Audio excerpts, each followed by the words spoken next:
Not being attached actually improves things. Getting more attached to Krishna and less attached in the world improves your outer life. This is a fact that devotees experience. It's not just the theory. So now Narad ji takes this last verse, Tasmin nananyata tadvirodhi shudasinata cha. In the next two verses, the 10th and 11th sutras, he explains this one. First one, Tasmin ananyata. What does this ananyata mean? He's explaining again in the 10th verse. Ananya means, anya is other. So ananya is no other. Ananyata means no other, only one. So what exactly is this? Narad gives us a precise definition. Anyashrayanam tyago ananyata. Ananyata is when you leave the ashray of all others but one. Ashray means the emotional attachment or hope that we have from other people or things. We should only have one hope. Ek bharosa, ek bal, ek asa vishwas. Tulsidas ji beautifully describes this, that I only have one hope, one strength, just my beloved Ram. And everywhere else I'm udasin. That's it. So this ananyata is such an important thing that if we could succeed in doing it, we'd get God realized. In uncountable lifetimes, we've never been able to become 100% ananya. Krishna uses this word ananya or a similar word eva, meaning only, at many places in the Gita. Ananyaschintayanto mam ye jana paryupasate tesham satatayuktanam yogakshemam vahamyam. Krishna says, if someone becomes ananya to me, which means leaving Laukik and Vedic karma, then I take care of everything for him.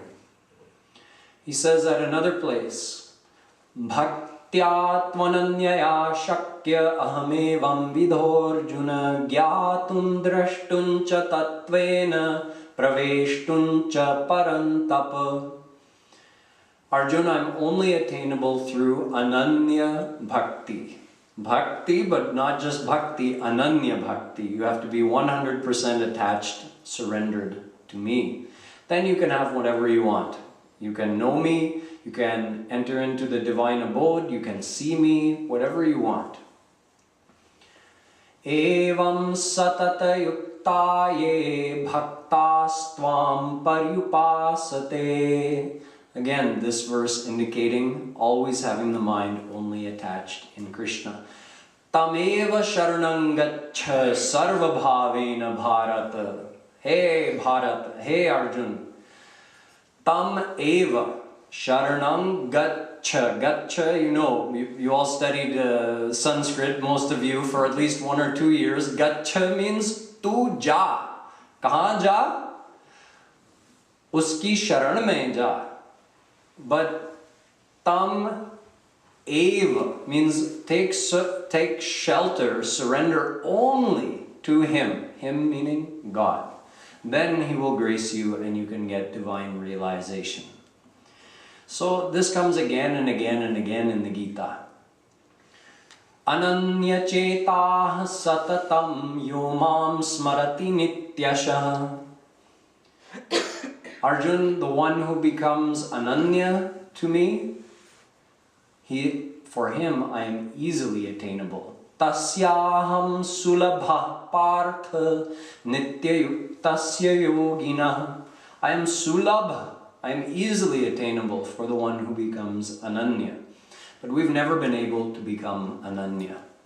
And one of the reasons for this, in the beginning, most devotees on this path have a little doubt.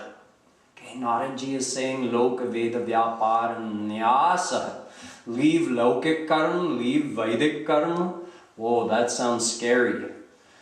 All the effort I make in the world to, maintain my contacts and social connections and social network so that I have a good standing socially and people like me. All that effort, and all I was taught, my parents taught me, what everybody else is doing, all the religious worshipping formalities, Vedic rituals, Naraji saying, leave all of that. What will happen to me? Won't something bad happen to me? Will my world fall apart? If I just put all of my hope in Krishna, leaving the hope of all others, what will happen? Now, there was a great scholar named Jagannath Mishra. He wrote a big bhashya on the whole Mahabharata, 100,000 verses. So in that comes Gita also, it's part of the Mahabharata. So he wrote his explanation of the Gita.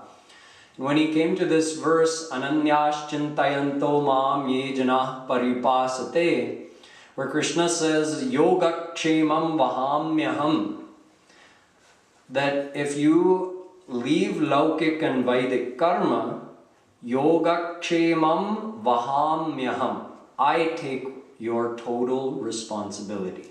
If you renounce all of this, you don't have to worry about the world or the Vedas, I take care of everything. Now, vahamyaham literally means I personally take care of it. So when Jagannath Mishra was doing his explanation of this line, he thought that, it seems unlikely that Krishna would personally take care. Probably he arranges for it through someone else. So he actually changed the verse from vahamyaham to dadamyaham. Scratched it out and changed. So Krishna didn't like that at all. So, okay, write whatever translation you want, write whatever explanation you want, but at least leave the original verse how it was. So Jagannath Mishra had to go into town that day. There was nothing to eat in the house, so he went to town to buy something from the market. And while he was away, a young boy came to the door. His wife was there, and she answered, and there was this young boy carrying a big, heavy sack of grain on his head, way too heavy for a child that young to be carrying. And not only that, but he had like a bruise, like his lip was kind of swollen and bleeding. And she opened the door and said, who are you? Who sent you? And the boy said, oh, I'm a shishya of Jagannath Mishra, and he sent this food for you. He said there was nothing to eat in the house today. So the wife was thinking, he's sending such a small boy with such a big sack of grain? And she said, boy, tell me, what happened to your mouth? Oh, Jagannath Mishra hit me.